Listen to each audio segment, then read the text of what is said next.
perkakas elektrik time raya yang murah, boleh datang dekat Sri Iskandar. Dari 5 Mac sampai 9 Mac. Penghabisan stok kali ni memang tengah murah gila tau. Member rebate up to 70%.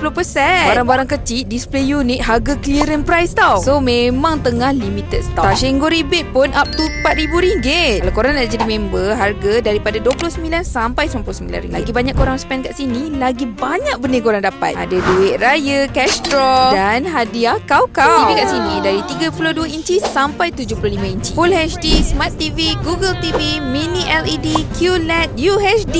So daripada harga RM399 sampai RM3,699. Untuk aircon pula, harga serendah RM799 sebab dapat potongan rebate RM100 dari Tashengo. Peti ais pula, harga serendah RM699. Murah gila. Ada 2 pintu, side by side, 4 pintu. Nanti korang datang, tengok sendiri, puas hati baru beli. Untuk washing machine pula, harga serendah RM399 untuk 7 kilo. Ada banyak lagi benda lain. Front load, top load, ada washer, dryer, washer tower. So kalau korang datang sini memang rambang mata sebab semua tengah ada harga potongan. Dari 3 sampai 5 Mac sahaja. Pukul 10 pagi sampai 9 malam. Siang Electrical Sri Iskandar.